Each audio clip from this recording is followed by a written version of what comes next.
Compre Júpiter, de Isaac Asimov. Coja una cerilla. El espacio estaba negro, negro en todo el entorno, en todas direcciones. No se veía nada, ni una sola estrella. Y no era porque no hubiera estrellas.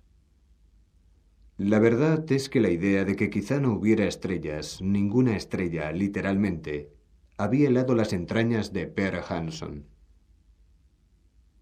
Era la vieja pesadilla que acechaba subliminalmente en el cerebro de todo explorador del espacio profundo. Cuando uno daba el salto a través del universo taquiónico, ¿qué seguridad tenía de dónde emergería?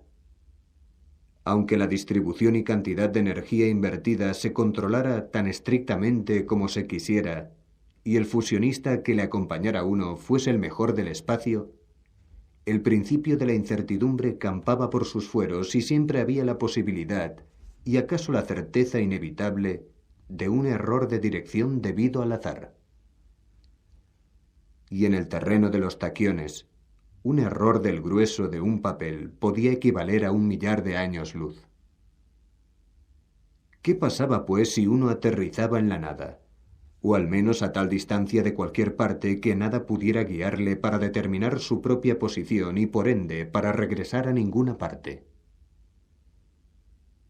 Imposible, decían los pundits. No había ningún lugar en el universo desde el que no se pudiera ver los cuásares, y mediante ellos solamente podía uno averiguar su propia posición. Además, la probabilidad de que en el curso de saltos ordinarios el mero azar le llevase a uno fuera de la galaxia era solamente de 1 entre 10 millones, y hasta la distancia de la galaxia de Andrómeda o de Maffei 1, por ejemplo, quizá de 1 entre 1 trillón. Ni pensar en ello, decían los pundits. De modo que cuando una nave ha terminado el salto y regresa de las extrañas paradojas de los taquiones, más rápidos que la luz, a la sana y conocida seguridad de los tardiones, deben verse estrellas en el espacio. Y si a pesar de todo no se ven, es que uno se encuentra dentro de una nube de polvo. Es la única explicación. En nuestra galaxia, como en cualquier otra galaxia espiral, hay secciones brumosas, como las hubo antiguamente en la Tierra, cuando nuestro planeta era la única morada de la humanidad y no se parecía nada a la pieza de museo conservadora de la vida, esmeradamente cuidada y con clima acondicionado, que era ahora. Hansson era alto y huraño, y lo que no supiera él sobre las hipernaves que surcaban la galaxia y las regiones vecinas es que todavía estaba por descubrir. Ahora estaba solo en su cabina de capitán, como le gustaba a él.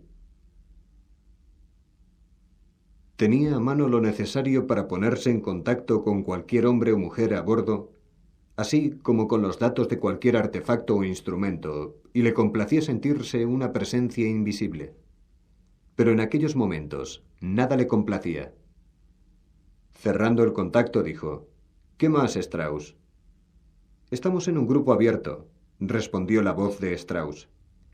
Hansson no había puesto en marcha el suplemento visual, porque al ponerlo habría revelado el aspecto de su propio semblante y prefería mantener oculta la expresión de profunda inquietud que alteraba su rostro.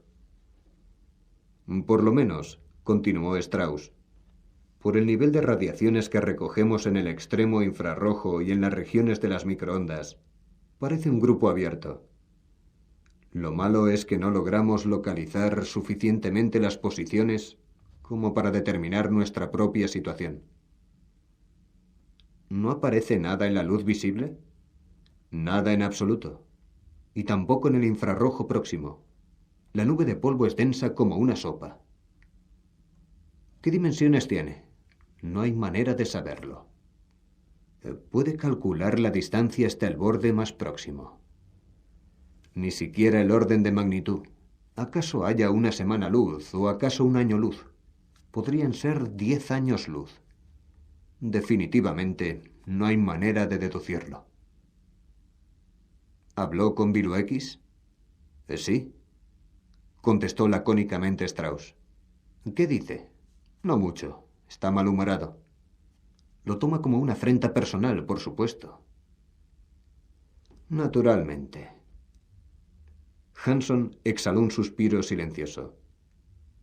Los fusionistas eran más infantiles que los niños, pero como representaban el papel romántico en las aventuras del espacio profundo, se les toleraba todo.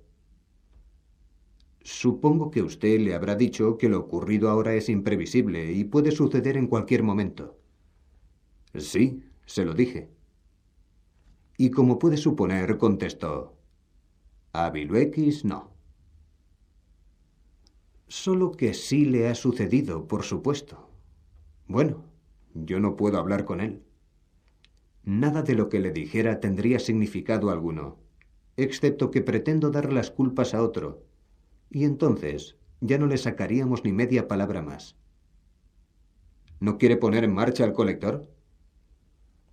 Dice que no puede. Dice que se estropearía. ¿Cómo puede estropearse un campo magnético? Strauss profirió unos sonidos inarticulados. No se lo diga. Le contestaría que en un tubo de fusión hay algo más que un campo magnético y luego añadiría que usted pretende rebajarle. Sí, lo sé. Bueno, oiga, dedíquelo todo, y a todo el mundo, a la nube. Ha de haber alguna manera de hacer alguna deducción respecto a la dirección y la distancia del borde más cercano. Y cortó la comunicación. Hanson en ese momento fruncía el ceño. El borde más cercano. Cabía dudar de si a la velocidad de la nave con respecto a la materia que la rodeaba se atreverían a gastar la energía precisa para una alteración radical del curso. Habían entrado en el salto a mitad de la velocidad de la luz con respecto al núcleo galáctico del universo tardiónico y, por supuesto, salían del salto a la misma velocidad. Al fin y al cabo, supongamos que uno se encontrara de regreso en las vecindades de una estrella y corriendo hacia ella a mitad de la velocidad de la luz. Los teóricos negaban tal posibilidad. No se podía esperar razonablemente que un salto le llevara a uno cerca de un cuerpo macizo. Eso decían los púndits. Las fuerzas gravitacionales intervenían en el salto, y para la transición de tardión a taquión y nuevamente a tardión, esas fuerzas eran de naturaleza repulsiva. En realidad, era el efecto por azar de fuerza gravitatoria en red, que nunca se podría estudiar con todo detalle, el responsable de gran parte de la incertidumbre en el salto. Además, dirían ellos, debe usted fiarse del instinto del fusionista. Un buen fusionista no se equivoca nunca. Salvo que, en este caso, el fusionista les había hecho dar el salto dentro de una nube. Ah, eso, dirían. Ocurre continuamente, no importa. Ya sabe usted lo tenues que son la mayoría de nubes. Ni siquiera se entera usted de si está dentro de una de ellas. En el caso de la presente no es cierto. Oh, púndit. En realidad las nubes son un elemento benéfico. Los colectores no tienen que trabajar tanto rato ni tan intensamente para que la fusión siga realizándose y se almacene energía. En el caso de la presente, no es cierto. Oh, púndit. Bueno, pues confíe en el fusionista para encontrar la manera de salir. ¿Y si no hay manera de salir? Hanson quiso alejarse asustado de este último pensamiento. Puso el mayor empeño en no volver a concebirlo. Pero, ¿cómo se las arregla uno para no pensar en la cosa que clama con más fuerza dentro de su mente? Henry Strauss, astrónomo de la nave, se hallaba a sí mismo en un estado de profunda depresión. Si lo que había sucedido era una catástrofe sin paliativos, había que aceptarlo. En las hipernaves, nadie podía cerrar los ojos a la posibilidad de una catástrofe. Uno estaba preparado para una eventualidad, o probaba de estarlo. Sin embargo, para los pasajeros era peor, naturalmente. Pero cuando la catástrofe procedía de algo que uno habría dado una muela para poder observarlo y estudiarlo, Y cuando uno descubría que el hallazgo y el fruto de toda su vida profesional era precisamente lo que le mataba. Strauss exhaló un profundo suspiro. Era un hombre robusto, con lentes de contacto coloreadas que daban brillo y color a unos ojos que de otro modo habrían concordado con una personalidad incolora. El capitán no podía hacer nada, y él lo sabía. El capitán podía ser un autócrata para el resto de la nave, pero el fusionista no tenía otra ley que la suya propia, y siempre había sido así. Hasta para los pasajeros, pensaba con cierto disgusto, el fusionista es el emperador de los caminos espaciales, y todos los que estén a su lado quedan disminuidos, sumidos en la impotencia. Era cuestión de oferta y demanda. Las computadoras podían calcular la cantidad exacta y la distribución de la energía necesaria, así como el lugar y la dirección exactos. Si dirección tenía algún significado en la transición de tardión a taquión. Pero el margen de error era enorme, y solo un fusionista con talento podía reducirlo. Cualquiera que fuese el manantial de donde procediera el talento de un fusionista, nadie lo sabía. El fusionista nace, no se hace. Y ellos sabían que poseían ese talento, y nunca hubo ni uno siquiera que no quisiera sacar provecho de esta circunstancia. Biluekis no era malo, comparado con los otros fusionistas, aunque tampoco estos llevaran muy lejos su maldad. Al menos él y Strauss se hablaban, a pesar de que Biluekis había acaparado a la pasajera más bonita que había a bordo, aunque Strauss la había visto primero, lo cual formaba parte, por alguna razón, de los derechos imperiales de los fusionistas en ruta. Strauss se puso en contacto con Biluekis. Costó un rato establecer la comunicación, y cuando se estableció, Biluekis tenía un semblante irritado, con una irritación abatida, de mirada triste. «¿Cómo está el tubo?», preguntó afablemente Strauss. «Creo que lo cerré a tiempo. Lo he repasado todo y no veo ningún daño». «Bueno», añadió mirándose, «tengo que asearme. Al menos no se ha dañado. Pero no podemos utilizarlo». «Quizá lo utilicemos, Bill», dijo Strauss con acento insinuante. «No podemos predecir qué pasará ahí fuera. Si el tubo estuviera averiado, no importaría que pasase esto o lo otro, pero no estándolo.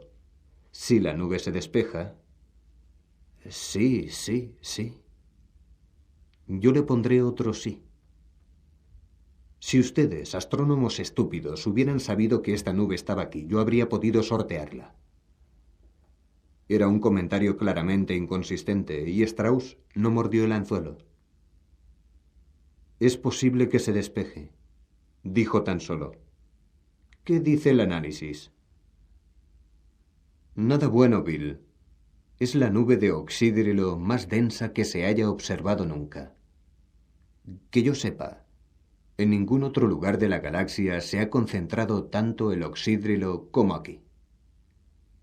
¿Y no hay nada de hidrógeno? Algo sí, por supuesto.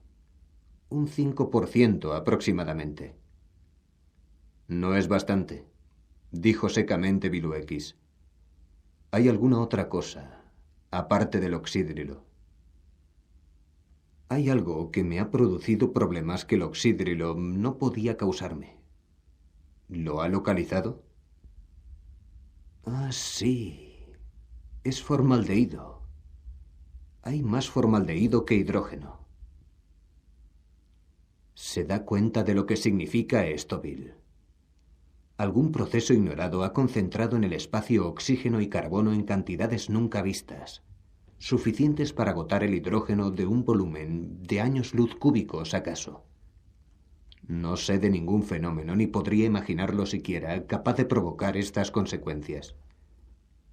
¿Qué intenta decir Strauss? Me está diciendo que esta es la única nube de su clase que existe en el espacio y yo he sido lo bastante estúpido como para ir a parar a ella. No digo eso, Bill. Solo digo lo que usted ha oído, y no ha sido tal cosa. Pero, Bill, para salir dependemos de usted. Yo no puedo pedir socorro porque no puedo dirigir un hiperrayo sin saber dónde estamos. Yo no puedo hallar dónde estamos porque no puedo localizar ninguna estrella.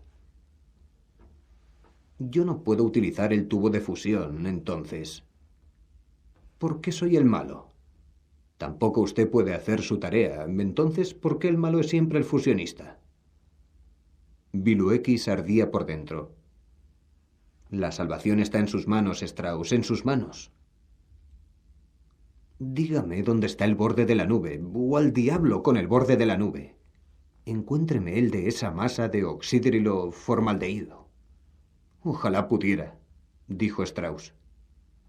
Pero hasta el momento no hallo más que oxídrilo y formaldehído por lejos que realice el sondeo.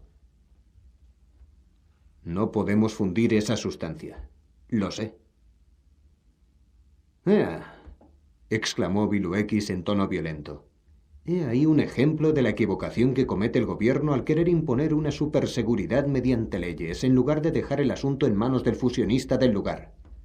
Si tuviésemos medios para el doble salto, no habría problema. Strauss sabía perfectamente bien qué quería decir Biluekis. Existía la posibilidad de ahorrar tiempo efectuando 2 saltos en rápida sucesión. Pero si un solo salto implicaba ciertos azares inevitables, 2 saltos seguidos multiplicaban por una elevada cifra tales incertidumbres. Y ni el mejor fusionista podía hacer mucho para corregirlas. Y casi invariablemente, el multiplicado error prolongaba enormemente la duración total del viaje.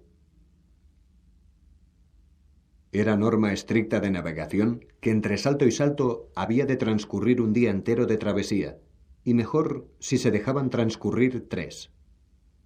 Así se disponía del tiempo necesario para preparar el salto siguiente con las debidas precauciones. A fin de que no se faltara a esta norma, cada salto se realizaba en condiciones tales que no quedara energía suficiente para otro. Los colectores necesitaban cierto tiempo para recoger y comprimir hidrógeno suficiente, fundirlo y almacenar la energía hasta llegar al nivel para el encendido del salto. Generalmente siempre se necesitaba un día al menos para almacenar la cantidad requerida para un salto. ¿Qué cantidad de energía le falta, Bill?, preguntó Strauss. No mucha, así. Biluekis colocaba el índice y el pulgar de manera que quedase entre ellos un espacio de poco más de medio centímetro. Pero falta la suficiente para fastidiarnos de todos modos. Qué pena, dijo llanamente Strauss. La reserva de energía se anotaba y podía inspeccionarse. Pero aún así se sabía que los fusionistas manipulaban los registros de modo que siempre les quedara alguna reserva para ese segundo salto. ¿Está seguro?, dijo. ¿Y si usted pusiera en marcha los generadores de emergencia, apagase todas las luces? Y la circulación de aire, y los aparatos auxiliares, y los hidropónicos. Lo sé. Lo he calculado todo, pero no reunimos la energía suficiente. Ahí tienen su estúpida regulación de seguridad del doble salto. Strauss todavía consiguió dominar el genio. Lo sabía todo el mundo, que había sido precisamente la hermandad fusionista la fuerza que había impulsado aquella normativa. La mayor parte de las veces que se proponía un doble salto, ya que en alguna ocasión quizá el capitán de la nave insistiera incluso en que se diese, el fusionista ponía mala cara. Pero al menos había una ventaja. Habiendo de realizarse una travesía obligatoria entre salto y salto, había de transcurrir al menos una semana antes de que los pasajeros se pusieran inquietos y recelosos. Y durante aquella semana se podía hallar una solución. Hasta el momento no había transcurrido ni un día completo. ¿Estás seguro de que no puede hacer nada con su sistema? ¿No puede filtrar algunas impurezas?, preguntó. ¿Filtrarlas? No son impurezas. Son toda esa masa. Aquí la impureza es el hidrógeno. Oiga, necesitaría unos 300 millones de grados centígrados para fundir los átomos de carbono y de oxígeno. Probablemente 500 millones. No puede hacerse y no pienso probarlo. Si intento algo y falla, será culpa mía. No quiero exponerme. Le incumbe a usted el proporcionarme el hidrógeno y usted deberá preocuparse. Simplemente dirija la nave donde lo haya. No me importa el tiempo que tarde. No podemos ir a mayor velocidad de la que vamos, dada la densidad del medio, Bill. Y a una velocidad mitad de la luz, quizá tengamos que viajar 2 años, o acaso 20. Bueno, piense usted la manera de salir del apuro. O que lo piense el capitán. Strauss cortó la comunicación desesperado. No. No se podía sostener una conversación racional con un fusionista. Alguna vez había oído enunciar la teoría, y muy en serio, de que la repetición de saltos afectaba al cerebro. En el salto, cada tardión de materia ordinaria había de convertirse en un taquión equivalente, que luego habría de ser retransformado en el tardión originario.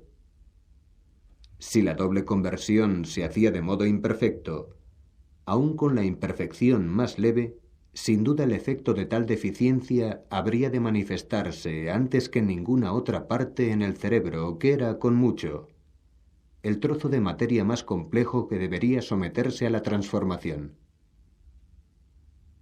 Por supuesto, no se había demostrado experimentalmente ningún efecto pernicioso, y ninguna clase de oficiales de hipernaves pareció sufrir más estragos en el transcurso del tiempo que los que se podía atribuir al simple hecho de envejecer. Pero quizá la peculiaridad, fuera cual fuese, que tenían en el cerebro los fusionistas, que les daba la condición de tales y les permitía ir más allá, por pura intuición, que la mejor computadora, fuese un elemento singularmente complejo y, por ende, especialmente vulnerable. ¡Tonterías! ¡Qué peculiaridad ni qué! Los fusionistas eran meramente unos malcriados. Strauss titubeaba. ¿Debía ponerse en contacto con Cheryl? Si existía una persona capaz de suavizar la tensión, era ella. Y cuando lo hubieran mimado y mecido convenientemente, bebé Bill quizá ideara la manera de poner los tubos de fusión en funcionamiento, a pesar del oxídrilo. ¿Creía de verdad que Bill sería capaz de hacer algo en cualquier circunstancia? ¿O solo quería apartar de su mente la idea de navegar por el espacio años enteros? Naturalmente las hipernaves estaban preparadas para tal eventualidad en principio, pero dicha eventualidad no se había dado nunca, y por otra parte las tripulaciones, y menos aún los pasajeros, no lo estaban. Pero si hablaba con Cheryl, ¿qué le diría que no pareciese la orden de que sedujera a un hombre? Solo había pasado un día hasta el momento y Strauss no estaba dispuesto a actuar de alcahuete para un fusionista. Esperemos, un rato al menos. Biluekis arrugó el ceño. Después de bañarse se sentía un poco mejor y estaba contento de haberse mostrado firme con Strauss. No era mal sujeto ese Strauss. Pero como todos, el capitán, la tripulación, los pasajeros, todos los estúpidos no fusionistas del universo, quería librarse de responsabilidades. Carguémoslas todas sobre el fusionista. Y ahí una antigua, muy antigua canción. Pero él era un fusionista que no se la dejaría cantar. Aquello de cruzar por el espacio años enteros lo decían solamente para asustarle.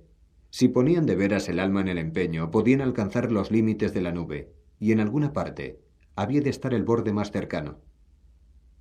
Ir a parar en el centro matemático de la nube habría sido en verdad demasiado. Naturalmente, si habían caído cerca de un borde y ahora navegaban en dirección al otro... Biluekis se levantó y se desperezó. Era alto. Las cejas le colgaban sobre los ojos como marquesinas. Supongamos que pasaran años en la travesía. Ninguna hipernave había viajado todavía durante años enteros. La travesía más larga duró 88 días y 13 horas, cuando un navegante espacial se las compuso para encontrarse en una situación desfavorable con respecto a una estrella difusa, y hubo de retroceder a velocidades que ascendieron hasta las 9 décimas de la luz, antes de que estuviera en condiciones aceptables para el salto. Entonces sobrevivieron, y fue una travesía que duró la cuarta parte de un año. Claro que 20 años. Pero eso era imposible. La luz de señales se encendió 3 veces antes de que se diera cuenta claramente. Si era el capitán que venía a verle personalmente, tendría que marcharse más aprisa de lo que hubiera venido. ¡Anton! La voz era cálida, vehemente, y parte del enojo de Viluekis se disipó. El fusionista permitió que la puerta retrocediese en su encaje, y Cheryl entró. La puerta se cerró de nuevo. Cheryl tenía unos 25 años, ojos verdes, mentón firme, cabello rojo mate y una figura magnífica que no escondía su luz bajo el celemín. «Anton», dijo la joven, «¿pasa algo anormal?» La pregunta no cogió tan de sorpresa a Viluekis como para inducirle a confesar que sí. Hasta un fusionista tenía el buen criterio de no revelar nada prematuramente a un pasajero. En absoluto. ¿Por qué lo pensabas? Un pasajero lo ha dicho, un hombre llamado Martan. ¿Martan? ¿Qué sabe él? Luego, con recelo. ¿Y qué haces tú escuchando a un pasajero tonto? ¿Qué aspecto tiene? Cheryl sonrió débilmente. Simplemente parece que inició una conversación en el saloncito. Estará cerca de los 60 y es completamente inofensivo, aunque imagino que le gustaría no serlo. Pero no es esto lo que importa. El caso es que no se ve ninguna estrella. Cualquiera puede notarlo. Y Martan ha dicho que era un detalle muy significativo. ¿De veras? Sencillamente, estamos atravesando una nube. Hay millares de nubes en la galaxia y las hipernaves las atraviesan continuamente. Sí, pero Martan dice que por lo general, incluso estando dentro de una nube, suele verse alguna estrella. ¿Qué sabe él de estas cosas?, repitió Viluekis. ¿Es un veterano de los viajes espaciales? No, reconoció Cheryl. En realidad, es el primero que hace, pienso, pero parece muy enterado. Ya lo creo. Oye, ve a verle y dile que se calle. Con lo que ha dicho hay motivo suficiente para aislarlo. Y tú tampoco repitas esas historias. Cheryl ladeó la cabeza. Francamente, Anton, hablas como si realmente estuviéramos en apuros. Ese Martan, Louis Martan se llama, es un sujeto interesante. Es maestro de escuela, 8º curso, ciencia general. Un maestro de escuela. Santo Dios, Cheryl. Pues deberías oírle. Dice que la de maestro de niños es una de las profesiones en las que hay que saber un poco de todo, porque los pequeños preguntan continuamente y si no estás enterado, lo notan. Bueno, entonces, quizá tú también deberías especializarte en notar cuándo habla alguien que no está enterado. Vamos, Cheryl, ve a decirle que se calle, o voy yo. De acuerdo, pero primero dime, ¿es cierto que estamos atravesando una nube de oxídrilo y que el tubo de fusión no funciona? Viluekis abrió la boca, pero volvió a cerrarla. Pasó un buen rato antes de que preguntara. ¿Quién te lo ha dicho? Martan. Y ahora me voy. No, objetó vivamente el fusionista. Espera un poco. ¿A quién más ha explicado Martan todo esto? A nadie. Dice que no quiere sembrar el pánico. Me figuro que cuando estaba sumido en estas meditaciones yo me encontraba cerca y él no supo resistir la tentación de comunicar algo de lo que tenía en la mente. ¿Sabe que me conoces? La frente de Cheryl se arrugó un poco. Creo que comenté algo sobre nuestra amistad. Biluekis soltó un bufido.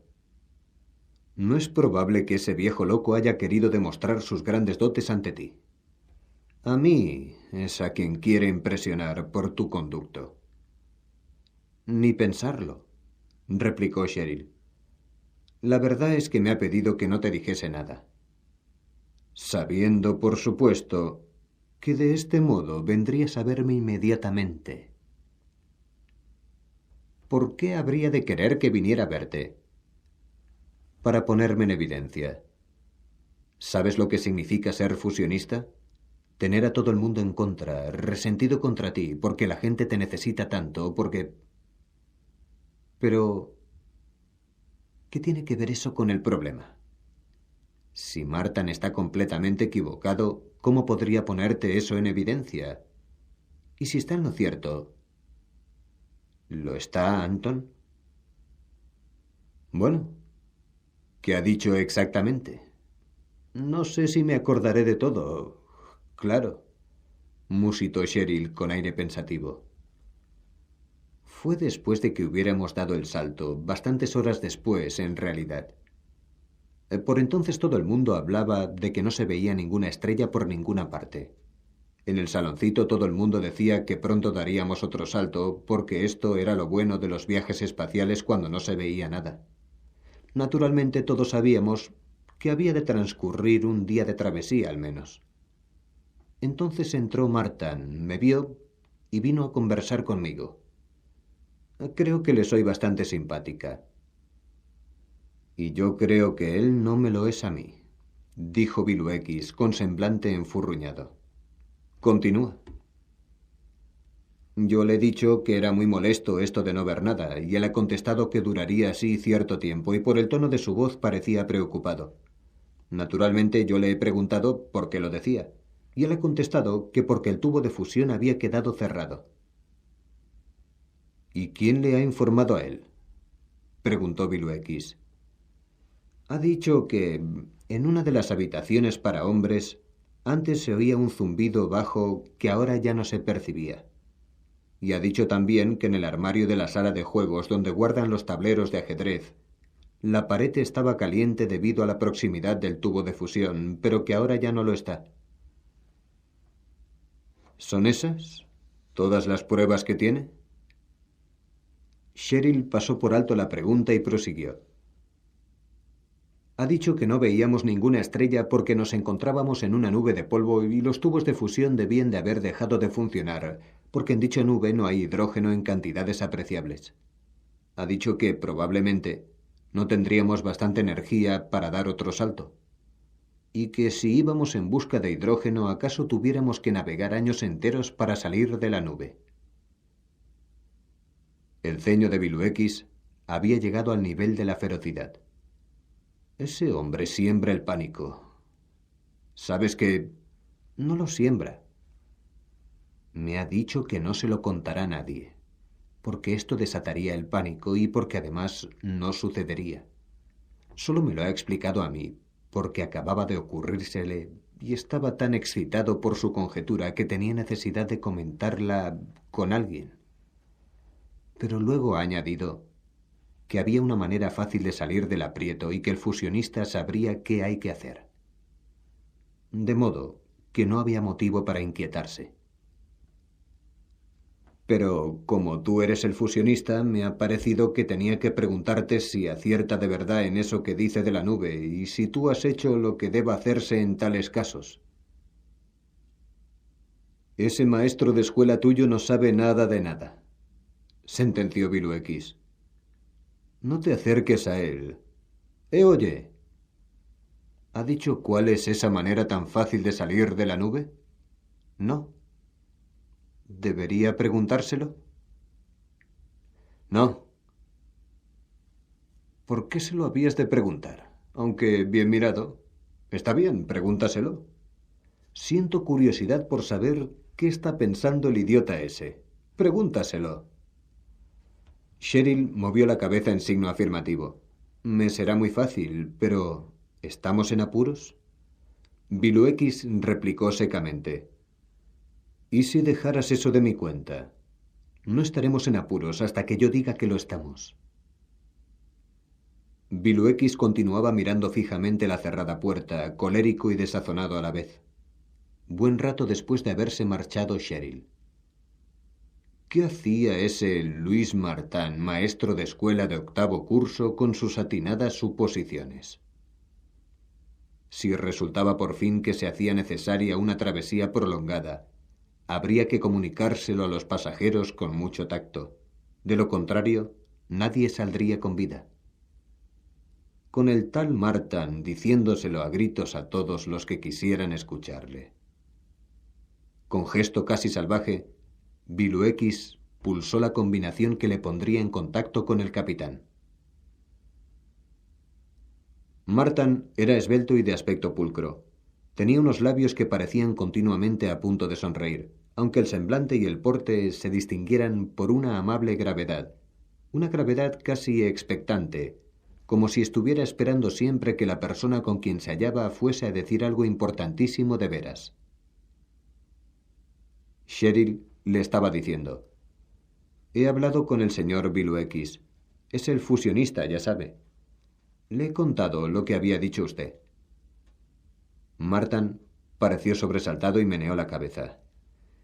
Me temo que no debió decírselo. Parecía disgustado. Naturalmente. Los fusionistas son gente muy especial y no les gusta que los de fuera del gremio... Me he dado cuenta. Pero ha insistido en que no había motivo de alarma. Claro que no, aceptó Martin, cogiéndole la mano y dándole unas palmaditas en ella, con gesto consolador, pero reteniéndola dentro de la suya a pesar de todo. Ya le dije que hay una manera fácil de salir del apuro. La estará poniendo en práctica probablemente. Sin embargo, supongo que podría transcurrir algún tiempo antes de que se le ocurra. ¿Se le ocurra qué? Y luego, con calor: ¿cómo no se le habrá ocurrido a él si se le ha ocurrido a usted? Pero comprenda, mi querida joven, él es un especialista. Los especialistas se encasillan en su especialidad y les cuesta muchísimo salir de ella. En cambio, yo no me atrevo a encajonarme en carriles fijos. Cuando hago una demostración en clase, la mayoría de las veces tengo que improvisar. No he visto nunca una escuela que dispusiera de micropilas protónicas, de modo que cuando salíamos de excursión al campo tenía que improvisar generadores eléctricos a base de queroseno. ¿Qué es queroseno?, preguntó Cheryl. Martin soltó una carcajada. Parecía muy contento. Ve, la gente olvida. El queroseno es una clase de líquido inflamable, una fuente de energía más primitiva aún, que he tenido que emplear muchas veces. Era un fuego de leña que se inicia por fricción. ¿No ha visto nunca ninguno? Coges una cerilla... Cheryl tenía cara de no saber nada y Martin continuó con aire indulgente. Bueno, no importa. Lo que quería darle a entender es que su amigo el fusionista habrá de pensar en algo más primitivo que la fusión y necesitará algún tiempo para que se le ocurra. En cuanto a mí, estoy acostumbrado a trabajar con métodos primitivos. Por ejemplo, ¿sabe qué hay ahí fuera? Con el gesto señalaba la ventanilla de observación, desde la que no se divisaba nada. Tan absolutamente nada, que el saloncito estaba virtualmente despoblado por falta de vista. Una nube de polvo. Ah, ¿pero de qué clase? Lo que hay que encontrar siempre en todas partes es hidrógeno. Es la materia prima del universo y las hipernaves dependen de él. Ninguna nave puede transportar combustible suficiente para efectuar saltos repetidos ni para acelerar hasta casi la velocidad de la luz y retardar de nuevo repetidamente. Tenemos que recoger el combustible del espacio. ¿Sabe usted? Es una cosa que siempre me había dado que pensar.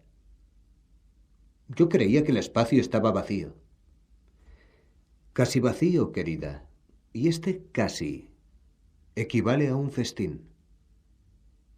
Viajando a 150.000 kilómetros por segundo se puede recoger y comprimir una respetable cantidad de hidrógeno, aunque solo haya unos cuantos átomos por centímetro cúbico. Y unas pequeñas cantidades de hidrógeno, fundiéndose constantemente, nos proporcionan toda la energía que necesitamos. En las nubes el hidrógeno suele estar más denso aún, pero las impurezas que lo acompañan pueden originar conflictos, como en esta en que nos hallamos. ¿Cómo sabe que esta tiene impurezas? ¿Por qué otro motivo habría cerrado Biluekis el tubo de fusión? Después del hidrógeno, los elementos más comunes del universo son el helio, el oxígeno y el carbono. Si las bombas de fusión han parado, ello significa que hay escasez de combustible, o sea, hidrógeno, y en cambio está presente algo que perjudicaría todo el complejo sistema de fusión. Este algo no puede ser el helio porque es inofensivo. Se trata posiblemente de grupos oxídrilo, una combinación de oxígeno e hidrógeno, ¿comprende? Creo que sí, dijo Cheryl. Tuve ciencia general en el colegio y parte de aquellos conocimientos vuelven a mi mente.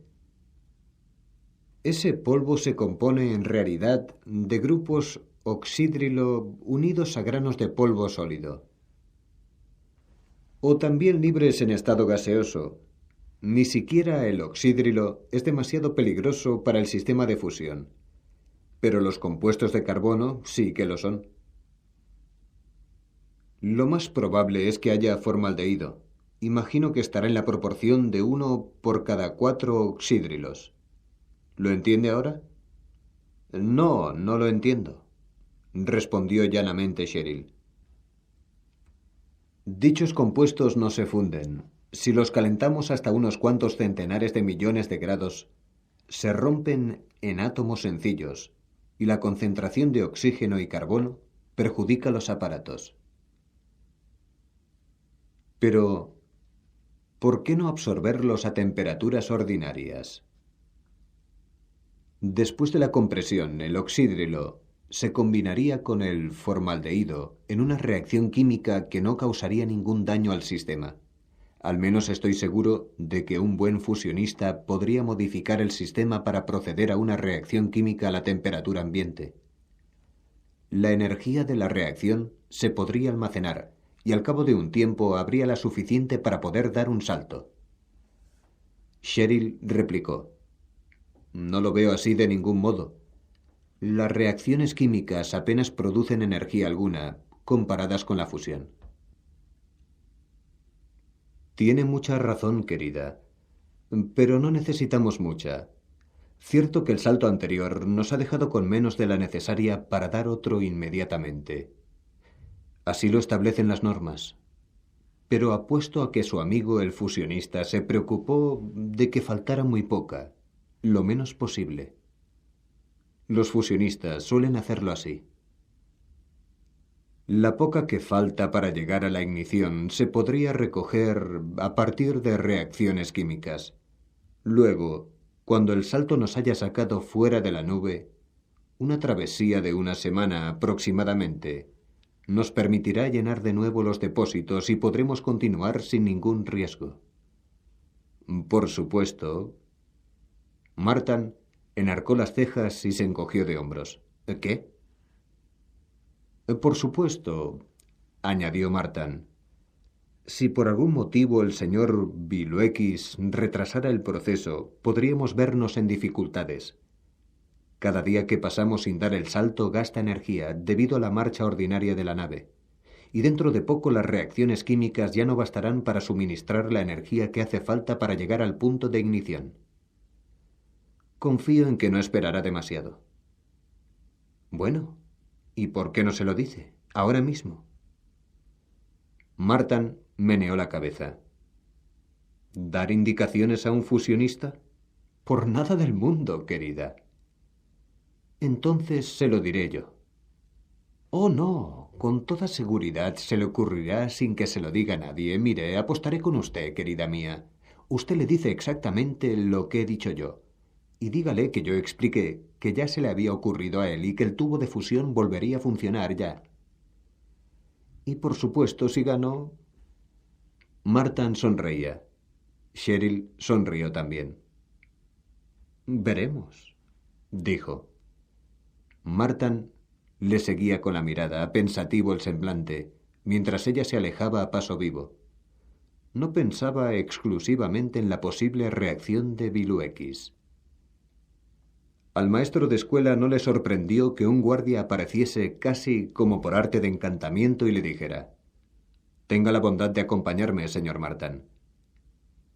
«Gracias por dejarme terminar», contestó éste. «Temí que no me dejaría». Transcurrieron algo más de 6 horas antes de que Martin pudiera ver al capitán. El castigo, que así lo consideraba él, era de aislamiento, pero no demasiado pesado, y el capitán, cuando estuvo en su presencia, parecía cansado y no particularmente hostil. Hanson dijo: «Me han informado de que usted propalaba rumores destinados a originar pánico entre los pasajeros. Es una acusación grave». «Hablé con una sola pasajera, señor, y con un propósito concreto». «Así lo tenemos entendido. Le sometimos a vigilancia inmediatamente y tengo un informe bastante completo de la conversación que sostuvo con la señorita Cheryl Winter». «¿Era la segunda sobre el mismo tema?» «Sí, señor». «Al parecer usted quería que dicha señorita transmitiera lo esencial de la conversación al señor Biluekis. ¿Así es? ¿No se le ocurrió ir a ver personalmente al señor Biluekis? Dudo que me hubiera escuchado. ¿O a mí? Usted quizá me hubiera escuchado, pero ¿cómo le habría pasado la información al señor Biluekis? Usted mismo se habría visto en la necesidad de utilizar a la señorita Winter. Los fusionistas tienen sus peculiaridades». El capitán movió la cabeza distraídamente. ¿Qué esperaba que sucediera cuando la señorita Winter pasase la información al señor Biluekis? «Confiaba», respondió Martin, «en que Biluekis estaría menos en guardia ante la señorita Winter que ante ninguna otra persona, que se sentiría menos amenazado. Confiaba que se echaría a reír y diría que se trataba de una idea muy simple, que se le había ocurrido ya hacía muchísimo rato y que, en efecto, los colectores estaban funcionando ya, a fin de provocar la reacción química. Y que cuando se librase de la presencia de la señorita Winter, pondría los colectores en marcha y le avisaría a usted de haber tomado semejante medida, omitiendo toda referencia a la señorita Winter y a mí».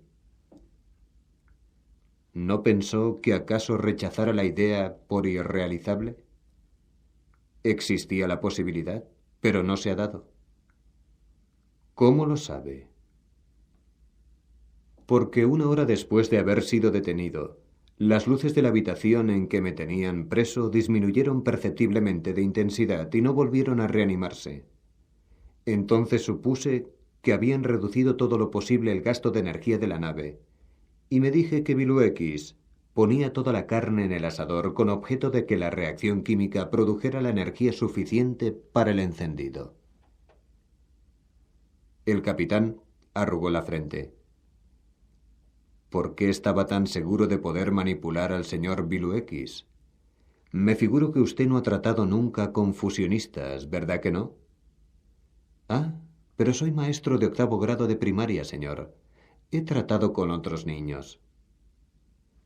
Por un momento el semblante del capitán continuó en una inmovilidad pétrea.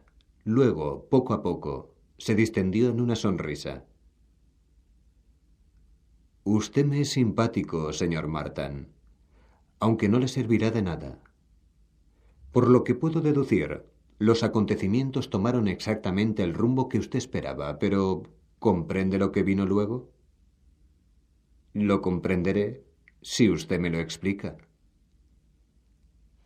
Biluekis tuvo que evaluar la indicación que usted le transmitía y decidir inmediatamente si era práctica.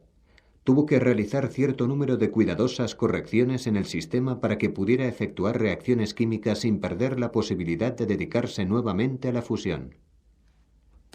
Hubo de determinar el nivel máximo de reacción que podíamos permitirnos sin correr peligro, la cantidad de energía almacenada que podíamos ahorrar, el punto en que podíamos intentar la ignición sin peligro, la clase y naturaleza de salto que íbamos a efectuar. Todo esto había que hacerlo rapidísimamente, y no podía hacerlo nadie sino un fusionista. La verdad es que no todos los fusionistas son capaces de realizarlo. Viluekis es excepcional hasta como fusionista. ¿Lo comprende? Perfectamente. El capitán levantó la vista hacia el reloj de la pared y activó su mirilla. Al otro lado, solo negrura, lo mismo que durante la mayor parte de los 2 días últimos. El señor Viluekis me ha comunicado en qué momento piensa intentar el encendido para el salto. Cree que saldrá bien y yo confío en su criterio. Si se equivoca, comentó sombríamente Martin, podemos encontrarnos en la misma situación que antes, pero entonces completamente despojados de energía.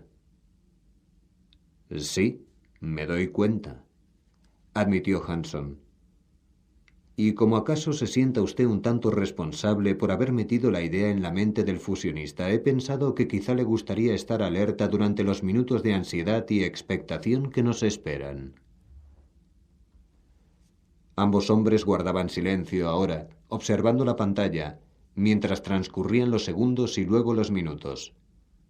Hanson no había mencionado el límite exacto. Por consiguiente, Martin no podía adivinar si era ya inminente o si había pasado incluso. Solo podía levantar la vista de vez en cuando y por breves momentos hasta el semblante del capitán, que asumía una estudiada impasibilidad. Y en esto se produjo aquel extraño tirón interno que cesaba casi inmediatamente, parecido a un tic en la pared abdominal. Habían saltado. ¡Estrellas!, exclamó Hanson en un susurro de profunda satisfacción. Al otro lado de la mirilla, la negrura se había inflamado con un sinfín de estrellas. En aquel momento, Martin no recordaba haber contemplado otro cuadro más hermoso en toda su vida. Y al segundo, dijo Hanson, magnífico trabajo. Hemos quedado despojados de energía, pero en el transcurso de 1 a 3 semanas volveremos a estar saturados y durante ese tiempo los pasajeros disfrutarán del panorama. Martin se sentía demasiado débil, de puro alivio, para hablar. El capitán se volvió hacia él. Bueno, señor Martin, concibió usted una idea excelente. Se podría arguir que ha salvado a la nave y a todos los que vamos en ella. Se podría arguir también que, sin duda alguna, Viluekis no habría tardado en descubrir la solución por sí mismo. Pero nadie arguirá nada, porque bajo ningún pretexto ha de saberse el papel que ha representado usted en esta aventura.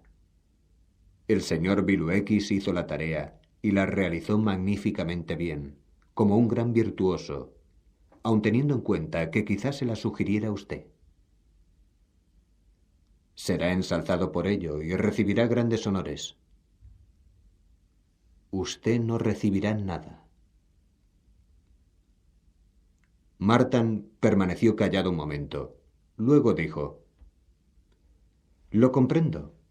Un fusionista es indispensable y en cambio yo no cuento para nada. Si Viluekis se siente herido en su orgullo, aunque sea solo un poquito, puede que usted ya no pueda utilizarle y usted no puede permitirse el lujo de prescindir de él. En cambio yo, bueno, que sea como usted quiera. Buenos días, capitán. De ningún modo, dijo el capitán. No podemos fiarnos de usted. No diré nada. ¿Acaso se proponga no decir nada? Pero puede ocurrir lo más inesperado. No podemos correr el riesgo. Durante el resto del vuelo estará usted bajo arresto domiciliario. Martin arrugó el ceño. ¿Por qué? Yo le he salvado a usted y a su condenada nave y a su fusionista. Por eso precisamente, por habernos salvado. Así marchan las cosas. ¿Dónde está la justicia? El capitán meneó la cabeza pausadamente. La justicia es un bien bastante raro, lo admito, y a veces demasiado caro para que nos lo podamos conceder. Usted ni siquiera podrá volver a su habitación. No verá a nadie en todo lo que queda de viaje.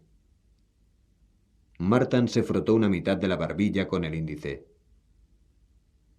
No lo dirá en sentido literal, sin duda, capitán. Me temo que sí. Pero hay otra persona que puede hablar. Por casualidad y sin proponérselo. Convendría que también pusiera a la señorita bajo arresto domiciliario. ¿Y doblase la injusticia? A la desgracia le gusta la compañía, dijo Martin. Y el capitán sonrió. Quizá tenga razón, dijo.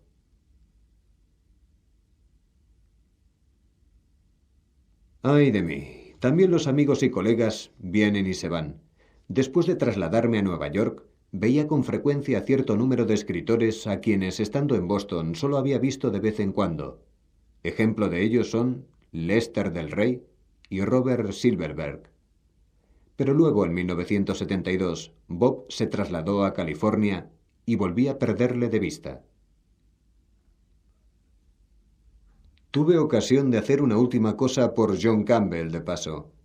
Harry Harrison concibió la idea de reunir una antología de cuentos del tipo de los que John Campbell había hecho famosos y de los autores a quienes había dado fama. Naturalmente, uno de tales autores era yo, y en marzo de 1972 ofrecí escribir otro artículo sobre la tiotimolina. Había escrito 3 durante mi carrera y habían causado cierto revuelo. El primero fue Las propiedades endocrónicas de la tiotimolina resublimada, y apareció en el número de marzo de 1948 de Outstanding, en circunstancias que describo en The Early Asimov, donde está incluido el artículo. El segundo tomo fue Las aplicaciones micropsiquiátricas de la tiotimolina, que apareció en el número de diciembre de 1953 en Astounding.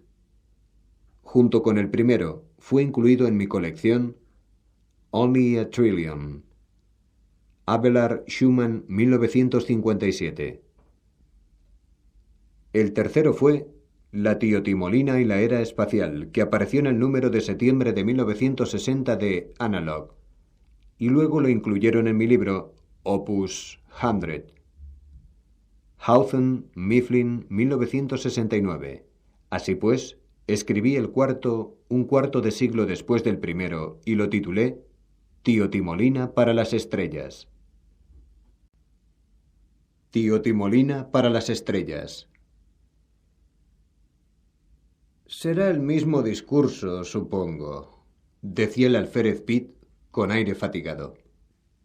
¿Por qué no?, replicó el teniente Prohorov, cerrando los ojos y arrellanándose cuidadosamente, de modo que descansaba sobre los riñones. Hace 15 años que lo pronuncia ante la clase que termina los estudios en la Academia de Astronáutica. Palabra por palabra, apuesto, dijo Pitt, que lo había oído el año anterior por primera vez. Supongo que sí. ¡Qué pelma! Ah, ¿quién tuviera un alfiler para pinchar la presuntuosidad? Pero en ese momento entraba la clase, todos uniformados y expectantes, desfilando seguros, distribuyéndose en filas con precisión, cada uno, fuese hombre o mujer, yendo a ocupar el asiento que le habían asignado al compás de un mitigado redoble de tambor, para luego sentarse todos a la vez, cuando sonó un golpe fuerte. En ese momento entró el almirante Vernon y se dirigió muy tieso hacia el podio. «Promoción del 22», Bienvenidos. Los días de colegio han terminado. El verdadero estudio empieza ahora. Han aprendido ustedes todo lo que hay que saber sobre la teoría clásica de los vuelos espaciales. Los han llenado a ustedes hasta rebosar de astrofísica y mecánica relativista celeste. Pero no les han hablado de la tiotimolina. Aún así, habrá muchos puestos que podrán ocupar todavía en el mundo astronáutico. Sin embargo, el de piloto quedará excluido. Voy a iniciarles en esta materia en este día, el de su licenciatura, con la única conferencia que les darán sobre el tema. Después de esta primera lección, las experiencias con la tiotimolina deberán hacerlas en vuelo y pronto descubriremos si tienen talento para manipularla. El almirante hizo una pausa y pareció ir mirando cara por cara como si tratase de descubrir el talento inicial que poseyera cada uno. Luego estalló. Tiotimolina, mencionada por primera vez en 1948 por Azimuth. O quizá Asimtota, personaje que es muy probable no haya existido jamás. No queda ningún ejemplar del artículo original que se supone escribió, sino unas vagas referencias al mismo, ninguna de ellas anterior al siglo XXI. El estudio en serio empezó con Almirante, quien no descubrió la tiotimolina o la redescubrió, si hemos de aceptar la leyenda de Azimuth, Asimtota. Almirante elaboró la teoría del impedimento hiperestésico y demostró que la molécula de tiotimolina está tan distorsionada que un extremo se ve obligado a extenderse a través de la dimensión temporal hacia el pasado y el otro hacia el futuro. A causa de la extensión hacia el futuro, la tiotimolina puede interactuar con un acontecimiento no producido todavía. Por ejemplo, para citar uno clásico, puede disolverse en agua un segundo antes, aproximadamente, de que se le haya añadido el agua. Por supuesto, la tiotimolina es un compuesto muy simple, relativamente hablando. Posee realmente la molécula más sencilla capaz de presentar propiedades endocrónicas, es decir, la doble extensión pasado-futuro. Al paso que esta propiedad hace posibles ciertos aparatos únicos, las verdaderas aplicaciones de la endocrinicidad tuvieron que esperar que se formasen moléculas más complicadas, polímeros que combinaban la endocrinicidad con una estructura firme. Pellegrini fue el primero en formar resinas y plásticos endocrónicos, y 20 años más tarde, Cudahy descubrió la técnica para unir plásticos endocrónicos a metales. Entonces hubo la posibilidad de construir objetos endocrónicos grandes, naves espaciales completas, por ejemplo. Consideremos ahora qué pasa cuando una estructura endocrónica tiene grandes dimensiones. Lo describiré cualitativamente tan solo, no se necesita más.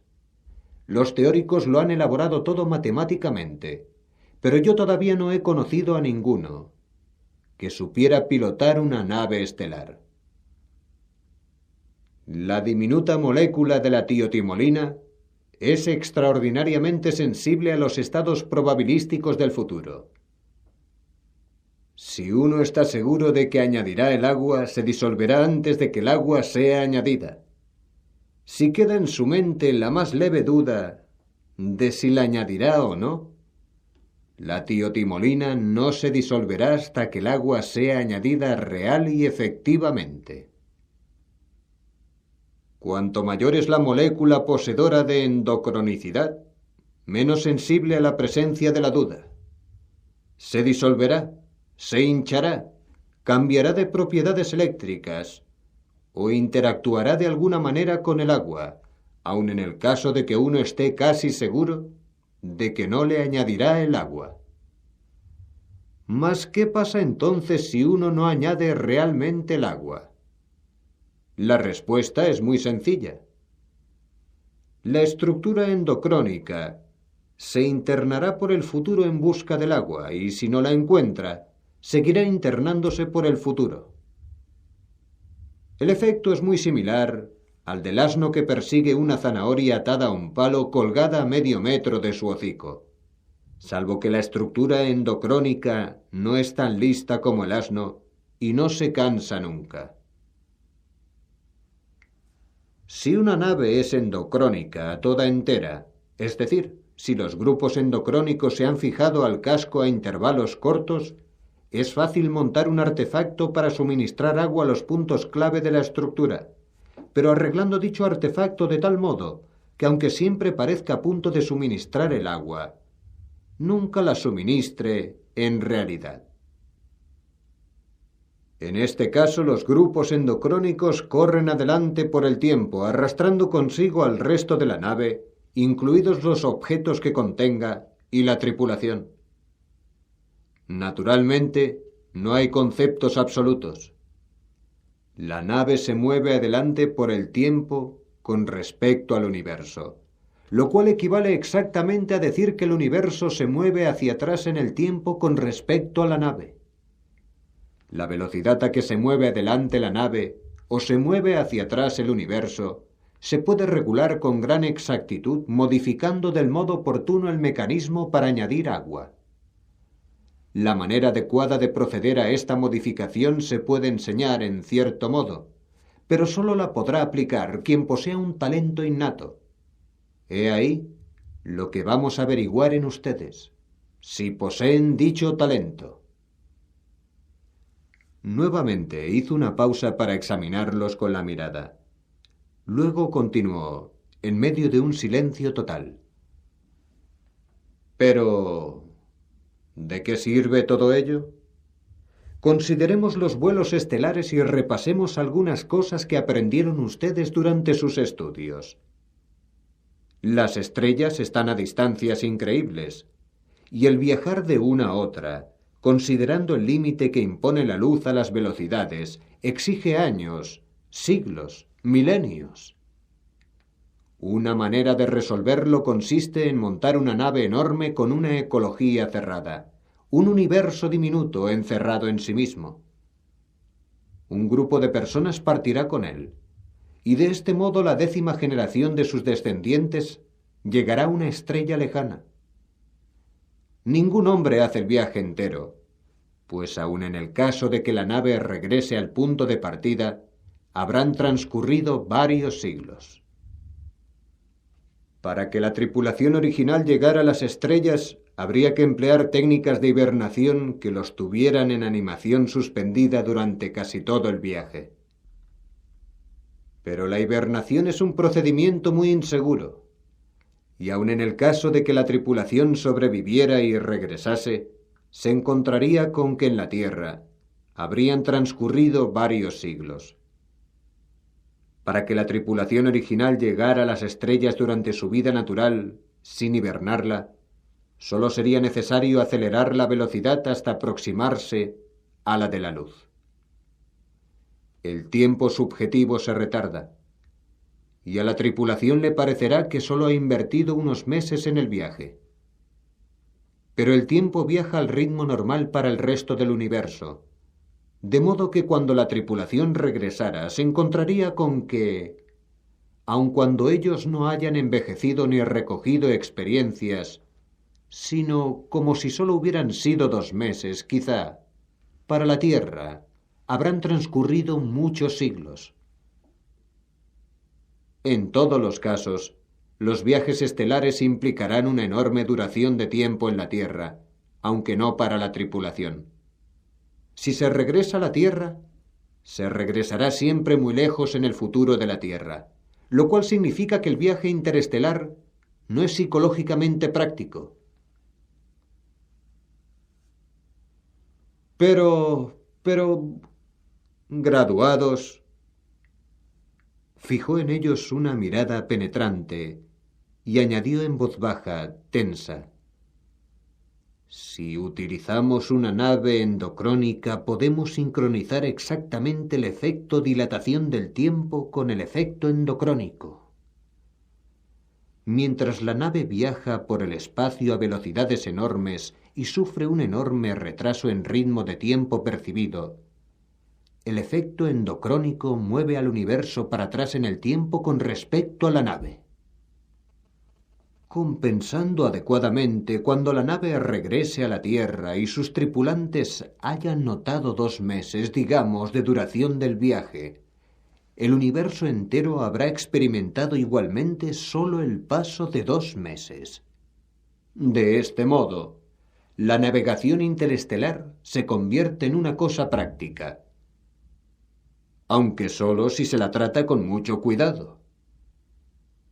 Si el efecto endocrónico se retrasa un poco con respecto al de dilatación del tiempo, la nave regresará al cabo de 2 meses para encontrar una Tierra 4 meses más anciana.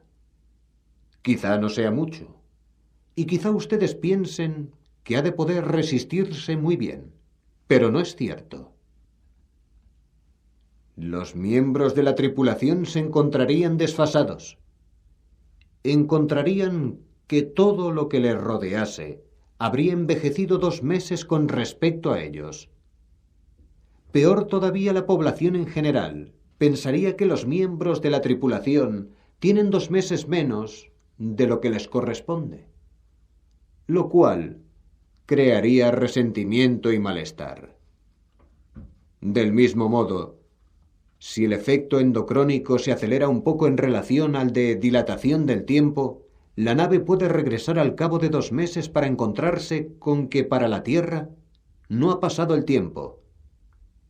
La nave retorna en el mismo momento en que se está elevando por el firmamento. El resentimiento y el malestar se producirían también en este caso. No, graduados, ningún vuelo interestelar se considerará satisfactorio en esta flota estelar a menos que el tiempo transcurrido para la tripulación y el transcurrido para la Tierra concuerden minuto a minuto. Una desviación de 60 segundos se considerará una tarea mal hecha y no significará mérito alguno para el que la haya realizado. Una desviación de 120 segundos no se admitirá siquiera. Conozco las preguntas que cruzan por sus mentes. También cruzaron por la mía cuando me licencié. ¿Es que en la nave endocrónica no tenemos el equivalente de una máquina de tiempo? ¿Acaso no podemos, mediante una apropiada adaptación del mecanismo endocrónico, adentrarnos deliberadamente un siglo en el futuro, realizar nuestras observaciones y luego retroceder un siglo en el pasado para regresar finalmente al punto de partida? ¿O adelantar y atrasar 1000 años o 1000 millones? ¿O viceversa? No podemos adentrarnos todo un siglo en el pasado y luego adelantar hacia el futuro hasta el punto de partida. ¿No podríamos ser testigos del nacimiento de la Tierra, de la evolución de la vida, de la defunción del Sol? Graduados, los percherones matemáticos nos dicen que esto crea paradojas y requiere demasiada energía para que resulte práctico. Pero yo les digo a ustedes, ¡al diablo las paradojas! No podemos hacerlo por una simple razón. Las propiedades endocrónicas son inestables. Las moléculas que se embolsan en la dimensión temporal son altamente sensibles. Efectos relativamente pequeños provocan en ellas cambios que permiten retrocesos de los embolsamientos. Y aunque no hubiera ningún efecto, las vibraciones accidentales producen cambios que a su vez provocan tales retrocesos. En resumen, una nave endocrónica se vuelve lentamente isocrónica y se convierte en materia ordinaria sin extensión temporal. La tecnología moderna ha reducido enormemente el ritmo de desembolsamiento y es posible que todavía lo reduzca más. Pero la teoría nos dice que hagamos lo que hagamos, nunca llegaremos a crear una molécula endocrónica realmente estable. Esto significa que la nave estelar tiene una vida limitada como tal. Debe regresar a la Tierra mientras conserva la endocronicidad, cualidad que hay que restaurarle antes del viaje siguiente. Pues bien, ¿qué ocurre si uno regresa fuera de tiempo? Si no se está muy cerca del momento debido, uno no sabrá con certeza si la tecnología se habrá desarrollado lo suficiente para que pueda reendocronizar su nave. Quizá esté de suerte si se encuentra en el futuro, pero será con toda seguridad muy desafortunado si se halla en el pasado. Si por desidia o simplemente por falta de talento retroceden un tiempo considerable en el pasado, no cabe duda de que quedarán atascados allá, porque no habrá manera de que nadie trate su nave de forma que la traiga de nuevo a una época que para ustedes, entonces, será el futuro. Y quiero que tengan bien en cuenta, graduados. Aquí se golpeó una mano con la otra, como para dar mayor énfasis a sus palabras, que no hay ninguna época en el pasado con bastante atractivo como para que un oficial astronauta civilizado le guste pasar la vida en ella. Sería posible que uno de ustedes quedara encallado, por ejemplo, en la Francia del siglo VI, o peor todavía, en la América del siglo XX.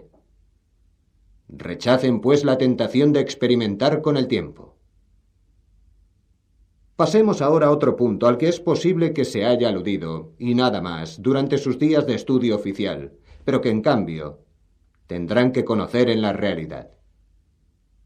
Quizás se pregunten cómo es posible que un número relativamente pequeño de lazos endocrónicos entre la materia, que es abrumadoramente isocrónica, puedan arrastrarla toda consigo. ¿Por qué un solo enlace endocrónico que se precipite hacia el agua ha de arrastrar 1 trillón de átomos con enlaces isocrónicos? Nos parece que esto no debería ocurrir, pero lo vemos así por la experiencia sobre la inercia que hemos reunido durante nuestra vida. Sin embargo, los movimientos hacia el pasado y hacia el futuro carecen de inercia. Si una parte de un objeto se mueve hacia el pasado o hacia el futuro, el resto del objeto la sigue y a la misma velocidad. No existe ningún factor masa. Por ello le resulta tan fácil al universo entero retroceder en el tiempo como la sola nave avanzar y a la misma marcha. Pero aún hay más. El efecto de dilatación del tiempo es el resultado de la aceleración de ustedes con respecto al universo en general. Lo aprendieron así en los primeros cursos, cuando abordaron la física relativista elemental. Forma parte del efecto inercial de la aceleración. Pero utilizando el efecto endocrónico, eliminamos el efecto de dilatación del tiempo. Y si eliminamos este efecto, estamos eliminando, por así decirlo, aquello que lo produce. En resumen, cuando el efecto endocrónico equilibra exactamente el de dilatación del tiempo, se anula el efecto inercial de la aceleración. Pero no se puede anular un efecto inercial sin anularlos todos. Por ello la inercia queda anulada total y completamente y uno puede acelerar al ritmo que quiera sin siquiera darse cuenta. Una vez perfectamente sincronizado el efecto endocrónico, uno puede acelerar desde la posición de reposo con respecto a la Tierra hasta una velocidad de 300.000 kilómetros por segundo aproximadamente, también respecto a la Tierra, en un intervalo que puede oscilar entre unas horas y unos minutos. Cuanto más talento y habilidad posean ustedes para manejar el efecto endocrónico, más rápidamente podrán acelerar. Ahora lo están experimentando, caballeros. A ustedes les parece que están sentados en un salón de actos de la superficie de la Tierra, y estoy seguro de que ninguno de ustedes ha tenido motivo ni ocasión para dudar de la verdad de dicha impresión. A pesar de lo cual, es totalmente falsa. Se encuentran en un salón de actos, es cierto, pero no en la superficie del planeta Tierra, ya no. Ustedes, yo, todos nosotros, nos hallamos en una gran nave estelar que ha despegado en el preciso momento que yo empezaba este discurso y ha acelerado a un ritmo enorme. Mientras yo iba hablando, hemos llegado a la periferia del sistema solar y ahora regresamos. Ninguno de ustedes ha experimentado en ningún momento la sensación de que acelerásemos, ni por cambios de velocidad ni por cambios de dirección, y por consiguiente, todos han presumido que continuaban en reposo con respecto a la superficie de la Tierra. De ningún modo, graduados. Han estado fuera, en el espacio, todo el rato que yo estuve hablando, y según mis cálculos han pasado a unos 3.200.000 kilómetros del planeta Saturno. Dentro de unos momentos volveremos a encontrarnos de regreso en la superficie de la Tierra. Como delicadeza especial, nos posaremos en el puerto de las Naciones Unidas de Lincoln, Nebraska, y todos ustedes podrán disfrutar de las diversiones que les brinde la metrópolis durante el fin de semana. De paso, el mero hecho de que no hayamos notado ningunos efectos inerciales manifiesta lo bien que se ha correspondido el efecto endocrónico con el de dilatación del tiempo. Si hubiese habido alguna discordancia, aun pequeñísima, entre ambos, habrían sentido ustedes los efectos de la aceleración. Y ese es otro motivo para no realizar experiencias con el tiempo. Recuérdenlo, graduados. Una discordancia de 60 segundos representa una notable torpeza, y una de 120 segundos resulta inaceptable. Ahora estamos a punto de aterrizar. Teniente Pojorov, ¿quiere encargarse de los mandos en el cuarto de derrota y supervisar el aterrizaje? Pojorov respondió vivamente. Sí, señor. Y subió por la escalerilla del fondo del salón de actos, donde había estado sentado hasta entonces. El almirante Vernon sonreía. Continúen todos en sus asientos. Nos hallamos en la trayectoria exacta. Mis naves se hallan siempre en la trayectoria exacta. Pero en esto Prohorov volvió a bajar y echó a correr por el pasillo central en dirección al almirante. Al llegar junto a él, le habló en un susurro. Almirante, si esto es Lincoln, en Nebraska, aquí sucede algo anormal. Yo no veo más que indios, hordas de indios. ¿Indios en Nebraska en la actualidad, almirante? El almirante Vernon palideció y en su garganta se produjo un sonido cascado. El hombre se encogió y se derrumbó, mientras los alumnos que se iban a graduar se ponían en pie indecisos. El alférez Pitt había subido a la tribuna detrás de Pojorov, había cogido al vuelo sus palabras y ahora permanecía allí como fulminado. Pojorov levantó los brazos. Todo marcha bien, damas y caballeros. Tómenlo con calma. El almirante ha sufrido un ataque momentáneo de vértigo, nada más. Suele ocurrirles en los aterrizajes a las personas de cierta edad. Pitt susurró con voz ronca. Pero estamos atascados en el pasado, Pojorov. Pojorov enarcó las cejas. Claro que no. No has notado ningún efecto inercial, ¿verdad? No podemos llevar ni una hora de diferencia. Si el almirante tuviera el cerebro que corresponde a su uniforme, también se habría dado cuenta. Se acababa de decirlo, por amor de Dios.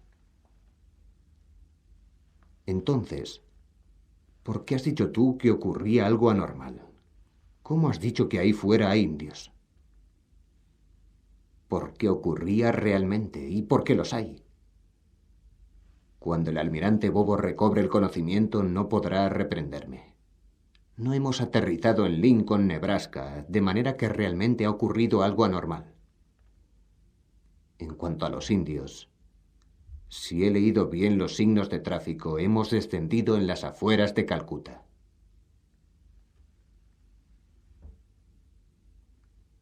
La antología de Harry Harrison, en la que apareció Tío Timolina para las estrellas, se tituló sencillamente Astounding.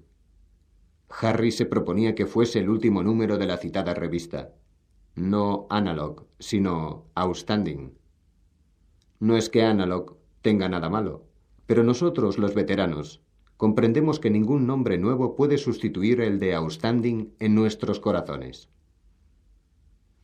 En la primavera de 1973, The Saturday Evening Post, que había reimpreso un par de relatos cortos míos, me pidió que escribiera un original para ellos.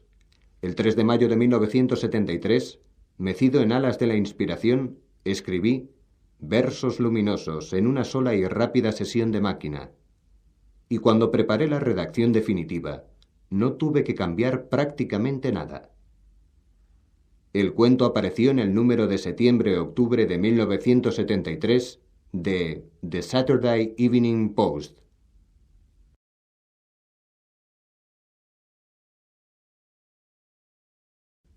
Versos luminosos. De todas las personas del mundo, la última a quien nadie habría creído capaz de cometer un asesinato era la señora Avis Lerner. Viuda del gran astronauta mártir, era filántropa, coleccionista de arte, anfitriona extraordinaria, y todo el mundo estaba de acuerdo en ello. Artista genial. Pero sobre todo, era el ser humano más dulce y bondadoso que se pudiera imaginar. Como todos recordamos, su marido, William J. Lerner, murió por efecto de la radiación de una erupción solar después de haberse quedado deliberadamente en el espacio para que una nave de viajeros pudiera llegar sin contratiempo a la Estación Espacial 5. La hazaña de su difunto esposo le había valido a la señora Lerner una generosa pensión que ella invirtió con acierto y prudencia. Ya en plena edad madura, era una mujer rica. Su casa era una vitrina, un verdadero museo, que solo contenía colecciones extremadamente selectas de objetos extraordinariamente hermosos, adornados con joyas. Procedentes de una docena de culturas distintas, había conseguido reliquias de casi todos los artefactos imaginables que se pudieran incrustar de joyas y destinar al servicio de la aristocracia de la cultura en cuestión. Poseía uno de los primeros relojes de pulsera recamados de joyas fabricados en América. Un puñal enjollado de Camboya, unas gafas incrustadas de joyas de Italia y un largo etcétera, casi interminable. Todo estaba a la vista para que lo inspeccionara quien quisiese. Los objetos no estaban asegurados, ni había medidas especiales de seguridad. No se precisaba ninguna de las precauciones habituales, porque la señora Lerner tenía un elevado número de robots y se podía confiar plenamente en que cada uno de ellos guardaría aquellos objetos con imperturbable concentración, honradez irreprochable y eficiencia inquebrantable. Todo el mundo conocía la existencia de tales robots y no se tiene noticia de ningún intento de robo. Luego, por supuesto, venían sus esculturas de luz.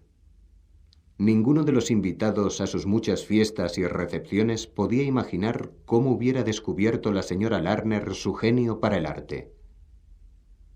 En todas las ocasiones, sin embargo, en que su casa abría las puertas de par en par para recibir invitados, brillaba por las habitaciones una nueva sinfonía de luz. Curvas tridimensionales y sólidos de colores diluidos, unos puros y otros fundiéndose en pasmosos efectos cristalinos que llenaban de admiración a los invitados, y fuese como fuere, siempre modificándose de forma que el cabello blanco azulado de la señora Lerner y su rostro sin arrugas adquiriese una dulce belleza.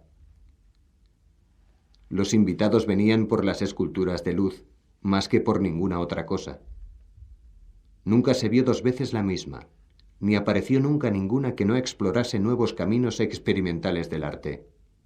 Muchas personas podían tener consolas de luz por diversión, pero ninguna podía aproximarse siquiera a la pericia de la señora Lerner, ni aun aquellos que se consideraban artistas profesionales.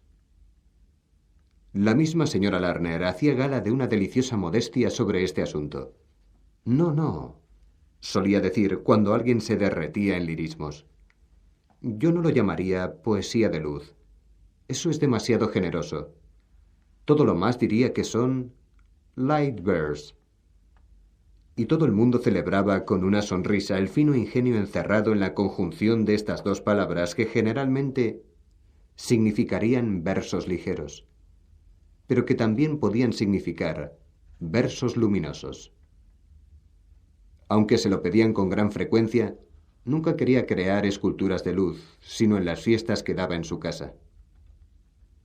Lo otro sería comercializar el arte, decía.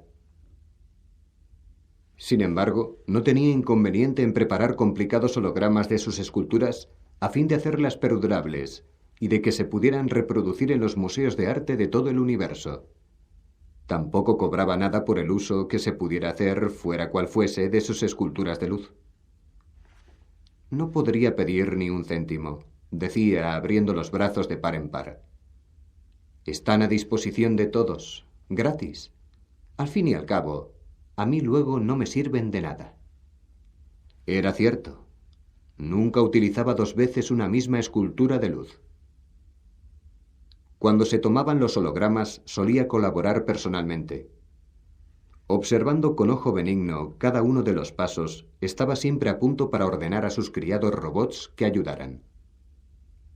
«Por favor, Courtney», solía decir, ¿tendría la bondad de disponer convenientemente la gradilla? Era su estilo. Siempre se dirigía a sus robots con la más depurada cortesía. En una ocasión, años atrás, un funcionario del gobierno de la Oficina de Robots y Hombres Mecánicos casi la regañó. «No puede hacerse así», le dijo muy serio. «La eficiencia de esas máquinas sale perjudicada. Han sido construidas para obedecer órdenes, y cuanto más claramente se les den las órdenes, con mayor eficacia las cumplirán. Si se les pide algo con alambicada cortesía, les cuesta comprender que se trate de una orden y reaccionan más despacio». Pero la señora Larner levantó su aristocrática cabeza y dijo: «Yo no pido ni rapidez ni eficiencia, pido buena voluntad. Mis robots me adoran». El funcionario del gobierno le habría podido explicar que los robots no pueden amar ni adorar, pero quedó cohibido bajo la mirada ofendida, aunque dulce, de la dama. Era bien sabido que la señora Larner jamás devolvió un robot a la fábrica para que se lo repasasen. Los cerebros positrónicos que llevan estos aparatos son complicadísimos, y en un caso de cada 10 aproximadamente no están perfectamente ajustados cuando salen de la fábrica. A veces el defecto no se nota hasta el cabo de un tiempo, pero siempre que se note, la razón social US Robots Mechanical Men Inc. los repara gratuitamente. La señora Larner movía la cabeza negativamente. «Cuando un robot está ya en mi casa», decía, «y cumple con sus obligaciones, las pequeñas excentricidades que tenga se le toleran. No quiero que se les trate desconsideradamente. Lo peor que se podía hacer era probar de explicarle que un robot no era más que una máquina.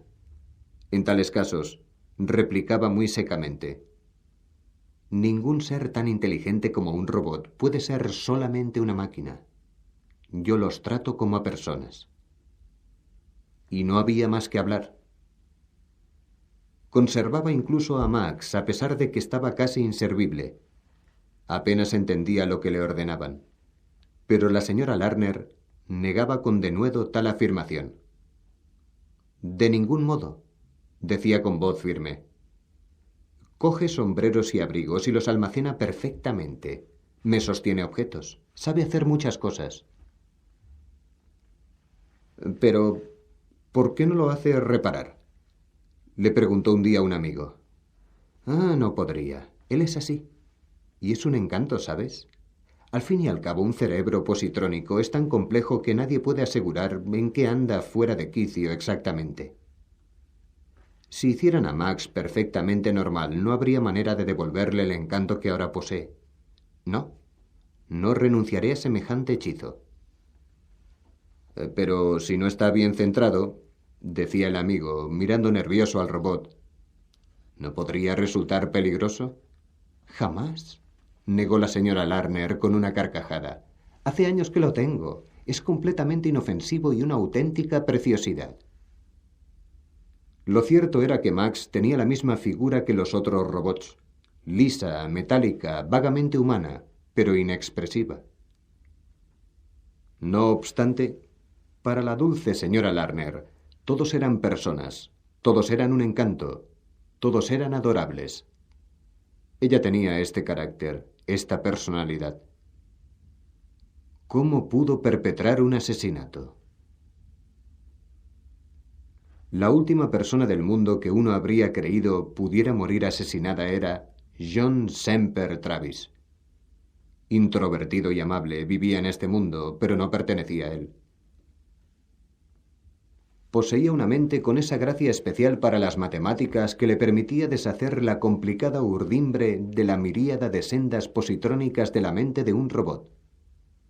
Era ingeniero jefe de US Robots and Mechanical Men, Inc.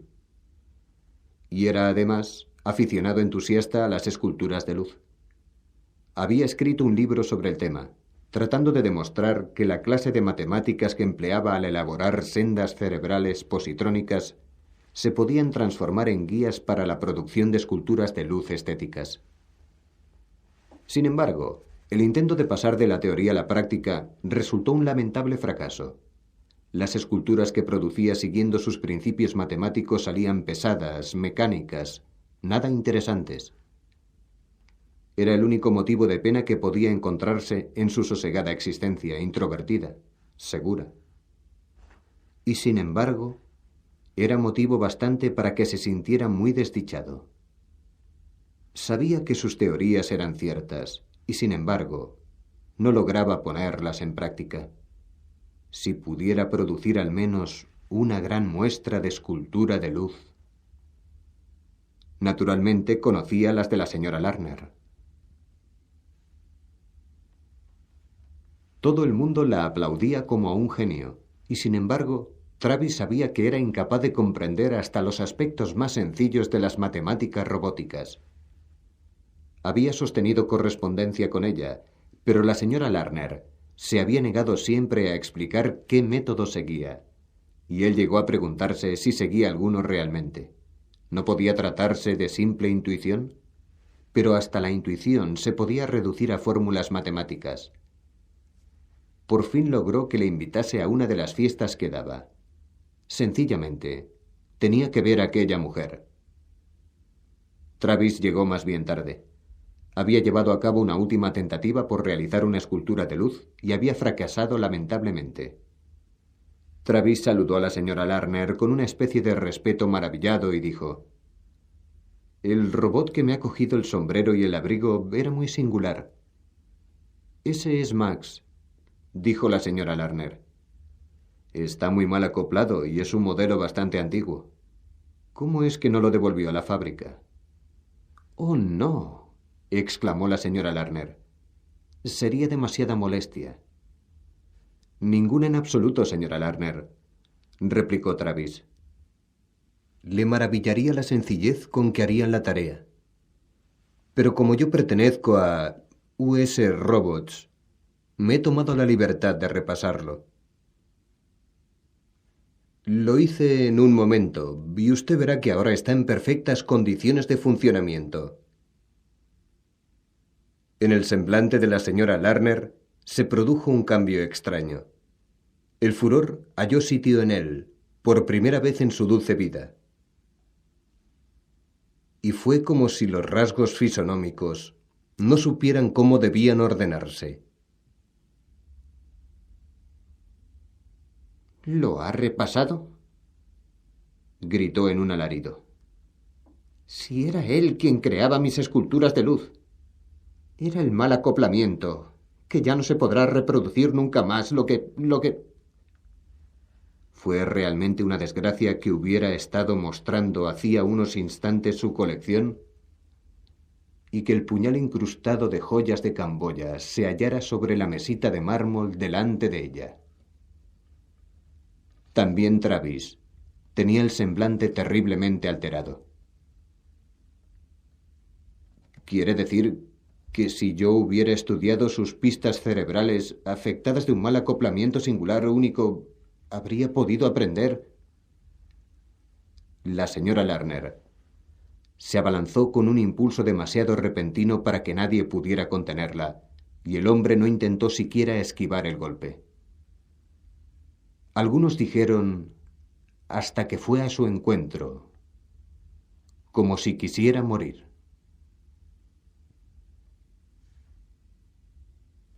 Al enviar el cuento a The Saturday Evening Post, tenía un enorme interés por poner bien en claro que no les enviaba un cuento viejo, y expliqué con cierto énfasis que lo había escrito ese mismo día. Al hacerlo así, olvidaba el prejuicio que tienen muchas personas contra todo cuento que haya sido escrito muy aprisa. Existe la leyenda de que un buen cuento hay que escribirlo y volverlo a escribir, y que cada dolorido, atormentado párrafo ha de haber costado días y días de sufrimientos. Yo creo que los escritores hacen circular este bordado paño de lágrimas para atraerse las simpatías del público.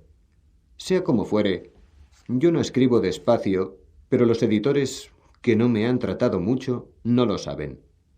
Por ello recibí una carta de la redacción del Post, cantando las alabanzas del cuento y expresando el mayor asombro ante el hecho de que hubiera podido escribirlo en un solo día. Guardé silencio, no dije nada. Sin embargo, a ustedes puedo decírselo, porque ustedes son amigos míos.